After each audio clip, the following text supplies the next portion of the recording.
Assalamualaikum warahmatullahi wabarakatuh. Bismillahirrahmanirrahim. Alhamdulillahi rabbil alamin. Wassalatu wassalamu ala asyrafil anbiya'i wal mursalin wa ala alihi wa sahbihi ajma'in. Amma ba'd. InsyaAllah pada malam ni kitab Matla'al Badrain. Saya rasa ada petang tadi sebut. Ada. Kitab fiqh Matla'al Badrain. Ada beberapa kot kitab kat situ sebenarnya. Muka surat 276.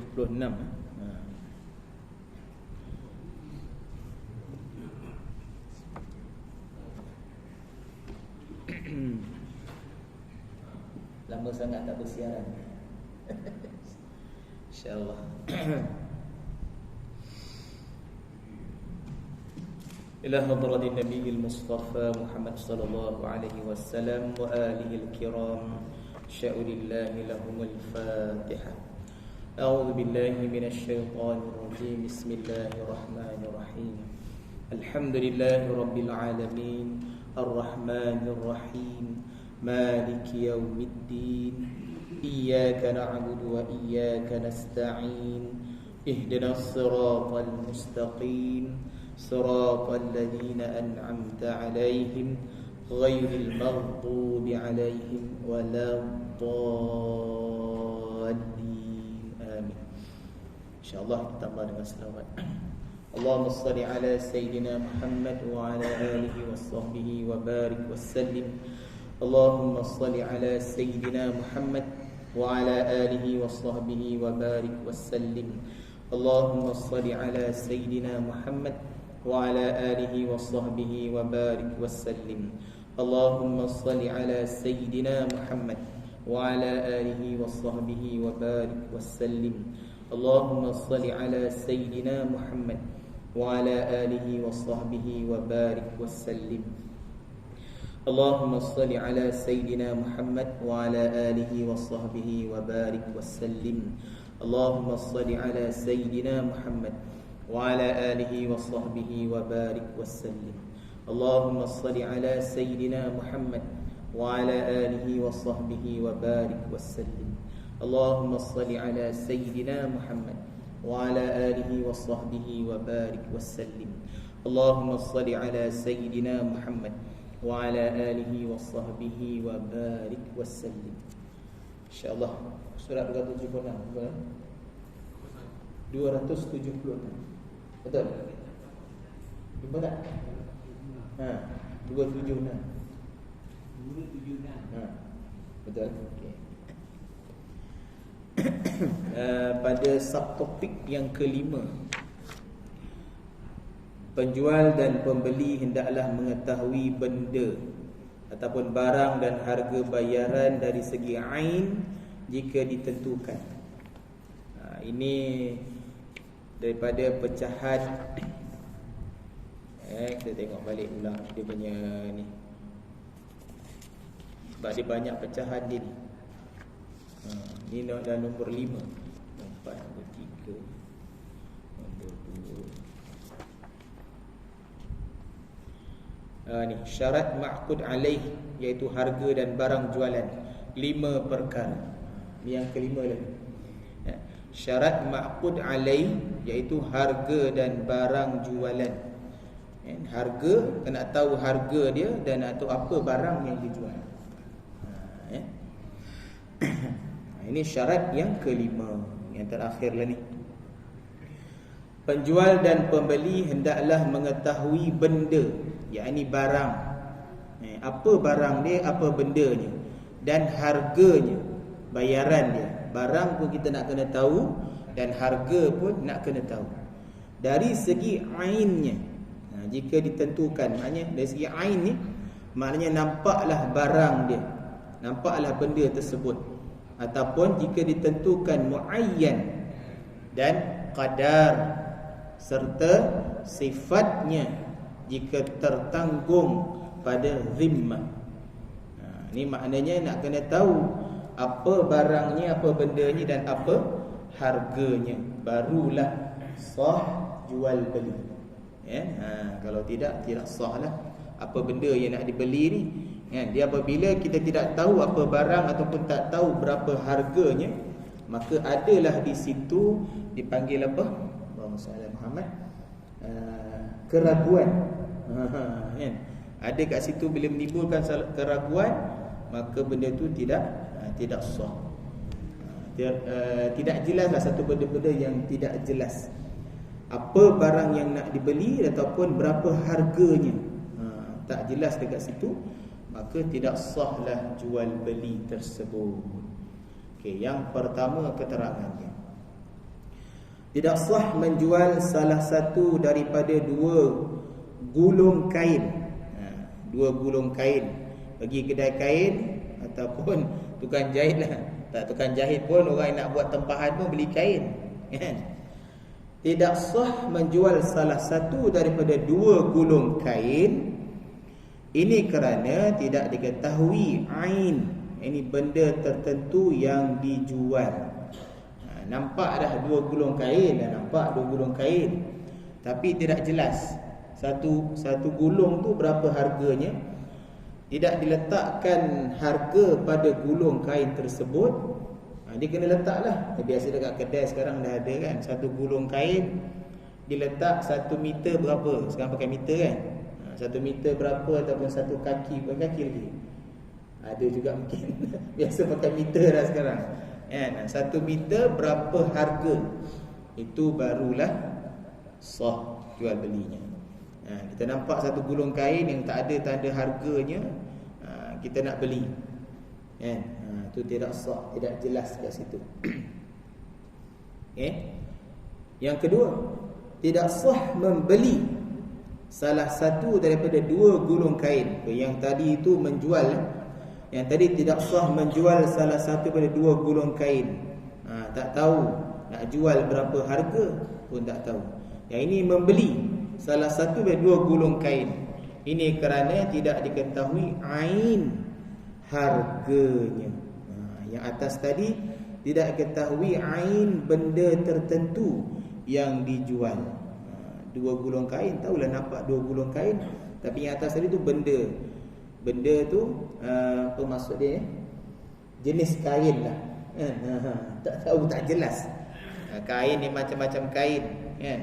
Ni barangnya tidak jelas dia punya jenis dan harganya. Ni dia bagi kiasan contoh macam ni tu kan. Banyak lagi lah kalau benda-benda yang dekat luar, mana barang-barang yang tidak jelas harga ataupun tidak jelas benda yang nak dibeli itu, maka tidak sahlah jual beli tersebut. Okey. Dan sekarang pihak kerajaan pun dia meletakkan harga baru jualan kan, pada barang. Okey, insya-Allah lah. Walaupun ada juga setengah kedai yang tidak meletakkan harga, ada juga. Okey. Lagi baik diletak harga, lagi senang. Tapi ada mungkin tempat-tempat yang kita dah masyhur ataupun kita dah tahu harga dia. Contohlah kan, nasi lemak, kadang orang letak nasi lemak walaupun tak letak harga tapi dah tahu dah harganya. Jadi kalau dia letak harga lagi senang. RM1 contohnya. Terus bayar beli kan. Kalau tak letak, kita tanya-tanyalah, RM1 ke, RM1.20 ke, RM2 ke. Ada nasi lemak RM1 lagi? Ada ya? Roti canai pun dah RM1.20. Tak tahu ada nak naik harga lagi. Tepung roti gardenia naik harga lagi kan. Dan naik harga tak turun. Ada turun tak turun kan? Tak turun. Okey. Yang ketiga, sah menjual segantang gandum yang masih berada dalam satu timbunan kerana diketahui kadar barang mabi' oleh keduanya. Dia tahu dia nak jual gandum, dan lepas tu dia tahu pula segantang gandum walaupun dalam timbunan, dalam timbunan, tapi dia tahu dia nak jual tu segantang gandum. Dia tahu kadar barang tu. kadar dia nak jual segantang. Okey. Sama juga yang seterusnya ni, sah menjual satu timbunan gandum yang tidak diketahui jumlah sukatannya dengan harga tiap-tiap segantang RM1. Yang ni, yang tadi tu dia tahu dia nak jual segantang gandum. Dan yang kedua ni dia nak jual satu timbunan gandum, tapi dia dah tahu harga segantang RM1. Jadi dia boleh jual lah. Dia ukur, dia timbang segantang 10 gantang RM10. Wah, segantang RM1, murah kan? Atau dijual tanah yang tertentu atau kain yang tertentu bagi tiap-tiap sehasta dengan harga yang disebutkan. Tadi yang ke atas tadi segulung kain kan, tapi tak tahu berapa harganya. Ni nak jual tapi dah tahu sehasta berapa. Seperti RM1. Satu hasta RM1. Satu hasta 1 meter lebih lah. Betul kan? Macam ni 1 meter kan? Satu hasta 1 meter setengah lah. Lebih kurang lah kan? Lebih kurang. Sah menjual satu timbunan gandum yang tidak diketahui jumlah sukatannya dengan harga RM100, di mana tiap-tiap satu gantang harganya RM1. Jika timbunan itu cukup 100 gantang. Jika tidak 100 gantang, tidaklah sah. Macam tu pula. Dia menjual satu timbunan gandum yang tidak diketahui jumlah sukatannya dengan harga RM100. Dia nak jual satu timbunan gandum dengan harga RM100. Walaupun dia tak tahu jumlah, tidak diketahui jumlah sukatannya, tak tahu berapa gantang, berapa sukatan tak tahu. Tapi dia nak jual dengan harga RM100. Tapi di mana tiap-tiap satu gantang harganya RM1. Maknanya ada 100 gantang.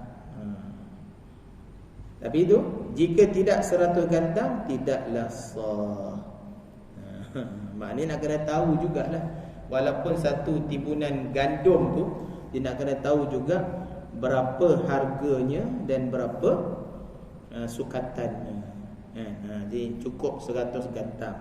Walaupun dia kata harganya RM100 dengan ukuran 100 gantang, tapi bila dia ukur, dia timbang balik, dijual tak cukup pula 100 gantang. Melainkan kalau masa dia timbang, dia jual tu dia lebihkan lah, kan? Kadang orang jual ni dia lebihkan sikit lah, kan?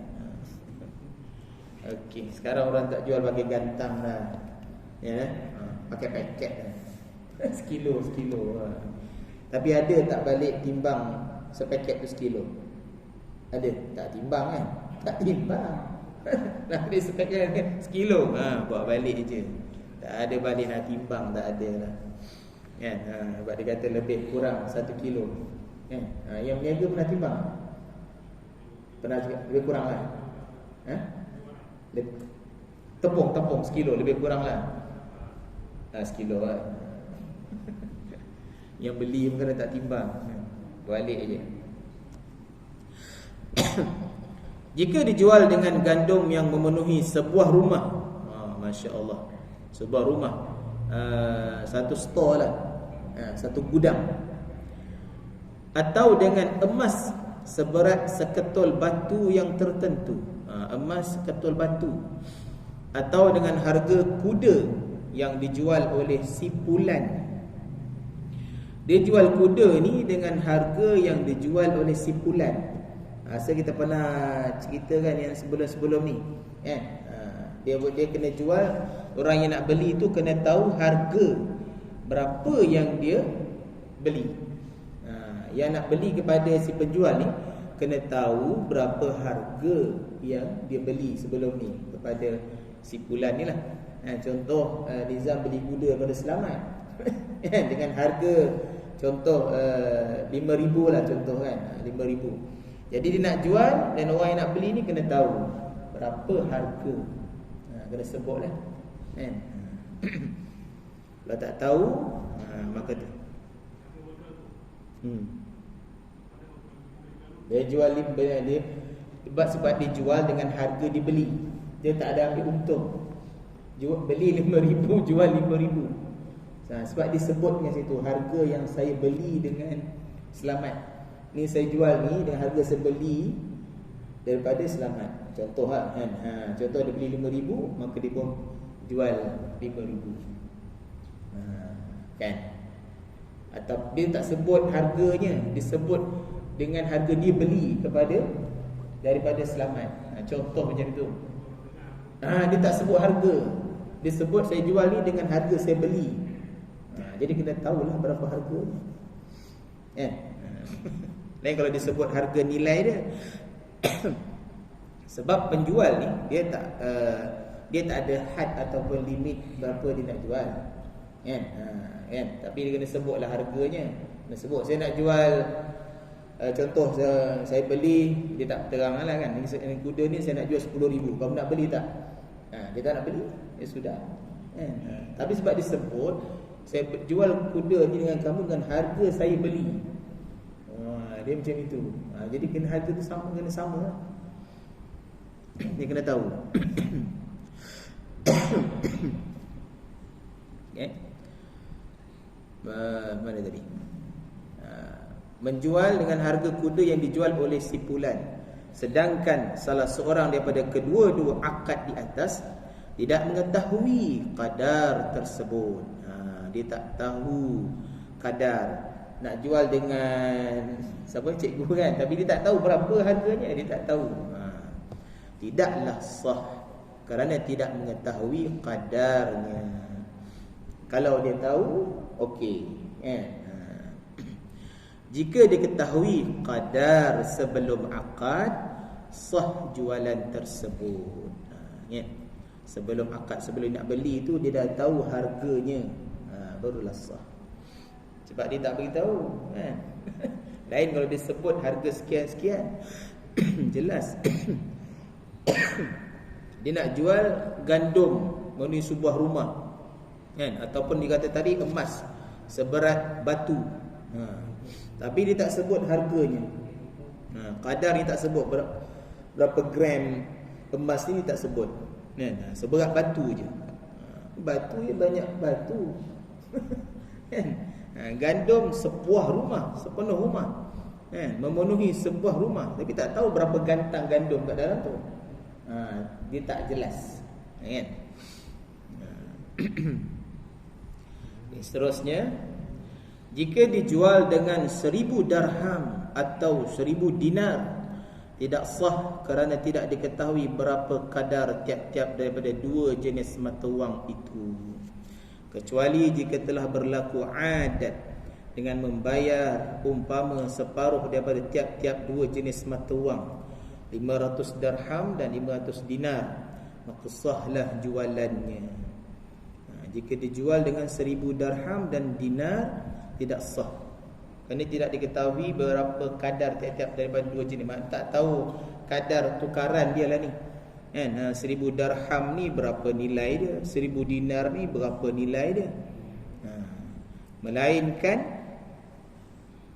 jika telah berlaku adat, kecuali jika telah berlaku adat dengan membayar umpama separuh daripada tiap-tiap dua jenis mata wang, maka sahlah jualannya.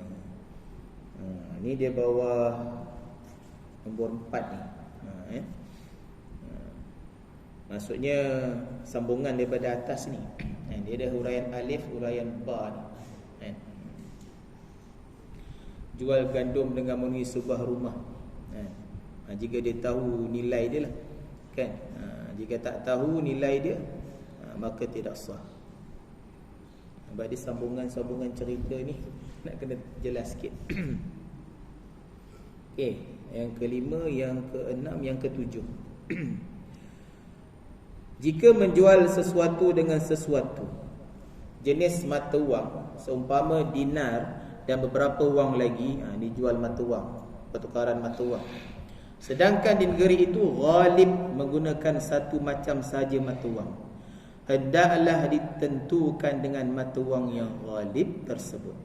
Jika ada dua jenis mata wang yang digunakan, supaya ditentukan salah satunya, jika kedua-dua jenis mata wang itu berlainan nilainya.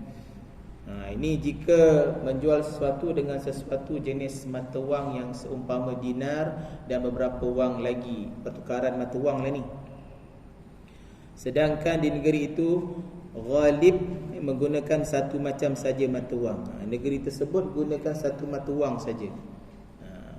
Boleh jual, hendaklah ditentukan dengan mata wang yang ghalib tersebut, mata wang yang negeri tersebutlah ataupun negara tersebut.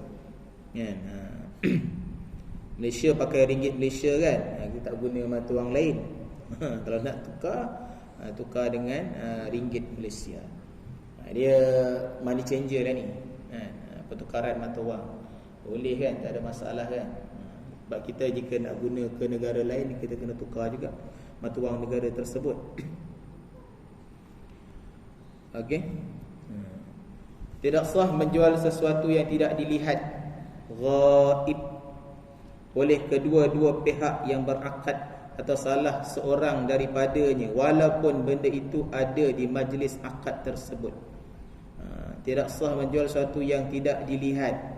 Dia nak jual benda yang ada dekat rumah dia ke, ataupun benda yang dekat yang tak nampak lah kan, yang tak nampak depan matanya, oleh kedua-dua pihak yang berakad atau salah seorang daripadanya, walaupun benda itu ada di majlis akad tersebut. Okey, kat sini benda tersebut ada dekat majlis akad, tapi benda tu tidak dilihat. Dia tak lihat lah, tak lihat barang yang dia nak jual.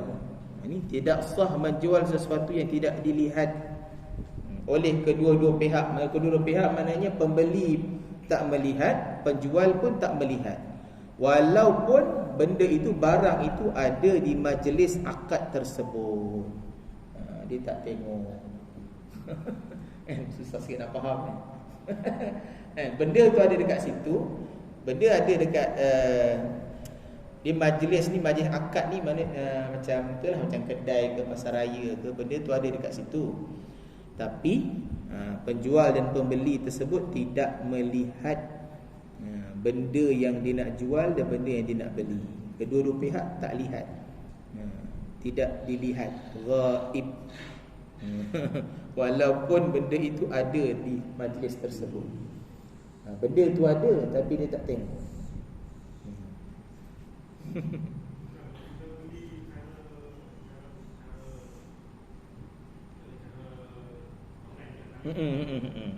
Sekarang banyak dah. Benda memang kita tak lihat lah.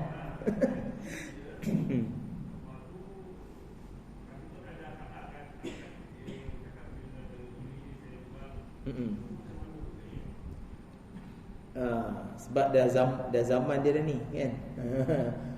Jual beli online kan. Benda tu memanglah kita lihat, tapi lihat gambar je, betul kan? Dan kita pun tak tahu. Ini sebenarnya mesti berlaku kejujuran kepada si penjual lah kan. Tapi kalau dia nak tipu, kita pun tak tahu. Tunjuk gambar yang apa, gambar macam ori, tapi sampai Masya Allah kan. Itu maknanya jual beli itu sah lah, tapi sebab dia berlaku penipuan ada kat situ. Penjual lah yang bersalah dalam hal ni kan. Pembeli itu tengok. Tapi kalau yang dekat Shopee, dia memang dia bagi jaminan. Ada jaminan untuk pulangkan barang, betul.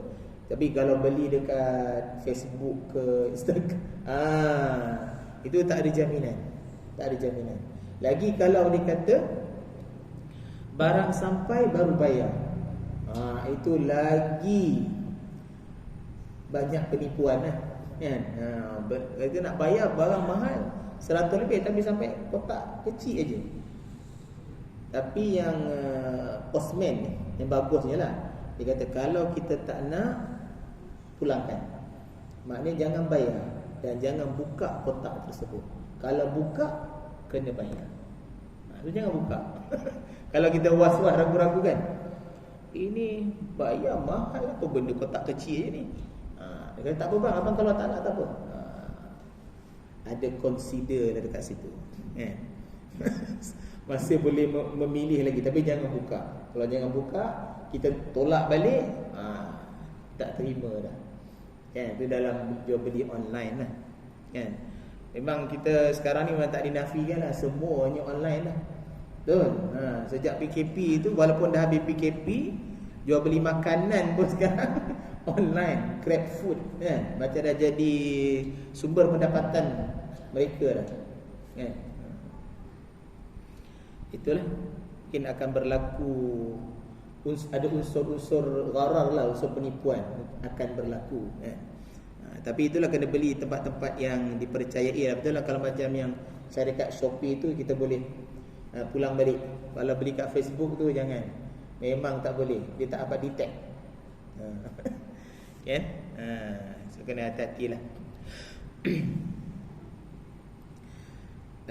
Jual beli tu sah kan? Ni sebabnya dalam kita ni mazhab Syafi'i ni memang dia agak straight sikit. Dekat straight sikit. Dia wajib ada akad tu kan? Saya jual, saya beli kan?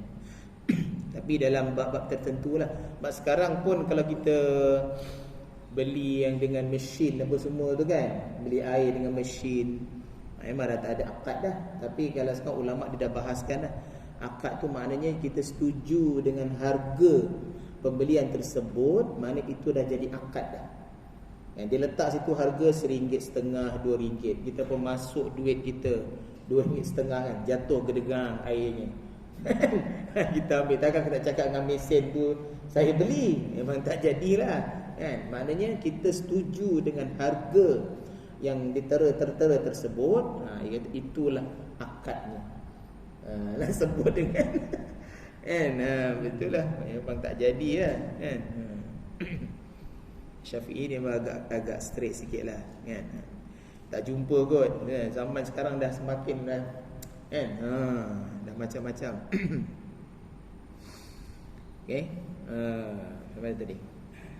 Memadai dengan hanya melihat harga, saman, harga atau barang, walaupun tidak diketahui kadarnya, kerana memadai dengan hanya andaian. Ini seperti kata penjual, aku jual kepada kamu dengan timbunan gandum ini. Akad ini sah tetapi makruh, kerana kadang-kadang berlaku penyesalan di atas jual beli tersebut. Dijual, aku jual kepada kamu dengan timbunan gandum. Ni maknanya memadai hanya melihat harga. Dia dah tahu harga ataupun barang. Contoh tadi kan, macam dia kata dia nak jual apa tu, gandum tu dengan harga 100 kan, RM100 kan. Dia tahu harga dah. Tapi dekat sini hukumnya sah, akadnya sah tapi makruh. Kadang-kadang berlaku penyesalan, alah rugi pula jual murah ni. Contohlah kan. Dia jual dari satu, mungkin harga ni, harga barang ni mungkin akan berlaku turun, akan berlaku naik. Okay? Dia tak tentukan. Dia melihat harga atau barang, tapi tak ketahui kadarnya. Tak tahu kadar, tak tahulah berapa gantang gandum ni, timbunannya. Tidak memadai sesuatu yang dijahil ukurannya, seperti yang tersebut dalam kitab Tatim. Tidak memadai sesuatu yang dijahil. Jahil ni tak tahulah kan? Jahil, bodoh. Tak tahu ukurannya. Tak tahu berapa ukuran ni. Saya tak tahulah berapa berat ni, tak tahulah ukuran ni. Kalau zaman sekarang kita boleh timbang lah. Boleh timbang. Tak tahu berapa ukuran ni, boleh timbang, boleh ukur, boleh disukat. Okey, tambahan dia. Perbezaan di antara jual beli satu timbunan yang tidak diketahui jumlah sukatannya, yang mana dikira makruh, dengan jual beli sesuatu yang jahil ukurannya, yang dikira tidak makruh iaitu bahawa timbunan itu tidak diketahui kira-kiranya pada kebiasaannya, kerana ia bertindih-tindih di antara satu sama lain. Ini berlainan dengan yang diukur. Macam mana jual beli satu timbunan. Timbunan yang tidak ketahui jumlah sukatannya. Nak kata kalau gandum boleh diukur, ditimbang lah, bagi ditimbang. Sebab dia tak nyatakan dekat sini timbunan. Mungkin kalau nak katakan kalau beras yang ditimbun-timbun pun boleh nampak. Tapi kalau terlalu banyak tak tahulah. Penuh satu gudang tu beras tu. Tengok ini berapa ni. Berapa kampit ni. Tak tahu nak dikira. Boleh dikira tapi mungkin letih nak kira lah. Jadi ni dia tak tahu jumlah satu timbunan dan jumlah sukatan yang mana dikira makruh dengan jual beli sesuatu yang jahil ukurannya. Yang dikira tidak makruh iaitu bahawa timbunan itu tidak diketahui kira-kiranya pada kebiasaannya, kerana ia bertindih-tindih dan satu sama lain. Ini berlainan dengan yang diukur. Kan terlalu banyak, benda tu terlalu banyak bertindih-tindih sehingga pada asalnya mungkin dia susun cantik kan, tapi dah bertindih-bertindih mungkin dah sengit-sengit ke, dah penyek ke apa ke, tak tahulah kan. Dia jual borong lah ni kan. Kalau jual satu-satu senang. Memadai dengan dilihatnya sesuatu sebelum daripada akad bagi sesuatu barang yang pada ghalibnya tidak mudah berubah sehingga sampai waktu akad. Memadai dengan dilihat sesuatu sebelum dengan akad. Dah lihat dah barang yang kita nak beli, kita dah lihat sebelum daripada akad. Belum akad jual beli lagi. Dah lihat benda tu dan barang itu pada adatnya tidak mudah berubah. Tahan lama lah sehingga sampai waktu akad. Dia datang tengok dulu. Boleh kan. Macam nak beli lembu ke beli kambing ke, datang tengok dulu. Tak berubah kan. Tak berubah. Kalau lama sangat berubah lah. Berubah dari segi saiz, berubah harga pun berubah kan. Makan apa semua dia. Tengok hari ni, tengok dulu. Okay, besok datang. Okay. Tak ada masalah. Sekali tidak berubah dia punya. Memadai dengan melihat setengah barang jika ia menunjukkan barang yang bakinya, seperti melihat zahir satu timbunan seumpama gandum atau tepung dan tamar ajwah atau syair dan seumpamanya daripada barang yang tidak berbeza bahagian-bahagiannya pada ghalibnya, kerana ghalibnya bersamaan dari segi zahir dan batin. Jika nyata berbeza zahir dan batinnya, sabitlah khiyarnya. Itu ni. Memadai dengan melihat setengah barang jika ia menunjukkan barang yang bakinya seperti melihat zahir. Dia tunjuk sikit je barang dia. Ni ada banyak lagi. Contohlah, tunjuk sikit tu tadi contoh gandum, tepung kan, tamar ajwa. Dia tunjuk ni barang, dia tunjuk sikit aja. Ada banyak lagi nanti kat gudang kan. Memadai, tengok sikit. Tapi tak tahu yang disimpan tu elok lagi ke tak elok kan. Tapi memadailah. Seumpamanya daripada barang yang tidak berbeza, tak berbeza pada ghalibnya, kerana ghalibnya bersamaan dari segi zahir dan batin. Jika nyata berbeza zahir dan batinnya, sabitlah khiyar. Sabit khiyar ni pilihan kan, sama ada kita nak beli ataupun tidak. Bagi timbunan tembikai, delima, apa benda ni, saparjal, tak faham saya ni. Dan seumpamanya tidaklah memadai dengan melihat sebahagiannya, bahkan tidaklah dilihat semuanya. Timbunan tembikai, delima, Kalau nak beli tu kena tengok semua. Sebab bila bertindan-tindan kan, mungkin ada yang rosak. Tapi ada juga orang beli borong kan. Ada borong tembikai, beli secara borong. Ada. Lebih harga pun lain lah kan. Tapi kalau yang lebih baik ni dilihat kan, semuanya. Dia kena tengoklah semua. Kalau tengok separuh aja, bawa keluar sebiji tembikai, oh elok cantik. Bila masuk lori, sampai masya-Allah. Kan? Okey. Sama jugalah durian ke apa kan. Yang ditunjuk elok, cantik, isi kuning. Naik lori sampai masya-Allah. Pada insya-Allah. Azan dulu.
Okey.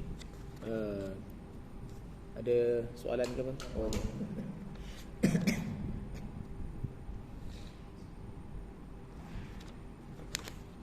Ini dalam bab barang yang dilihat lah, ya? Barang yang dilihat dan dengan kadar harga. Nak tahu barang tu ada, nak tahu harga dia berapa, ya? Macam tadi ni kan dia melihat timbunan barang, kan, kurma ajwah ke ataupun seumpamanya, boleh lihat sebahagian. Tapi sekiranya yang benda tu boleh dilihat dengan benda yang besar lah, tembikai, delima, durian ke apa ke, yang jelas nampak boleh tengok satu-satu, maka kena dilihat semuanya. Bahkan hendaklah dilihat semuanya. Boleh dilihat semuanya lah. Tapi kalau mampulah kan, orang beli tembikai, orang beli durian pun tak mampu nak tengok satu-satu, tak mampu. Beli. Tapi kata orang kalau punya durian ni lah, katanya tak rugi. Kalau yang busuk tu boleh buat tempoyak. Kalau yang kurang elok tu boleh buat bubur. Sini orang yang jual durian lah itu. Saya kata jual murah ni. Dia kata yang agak kurang elok buat tempoyak.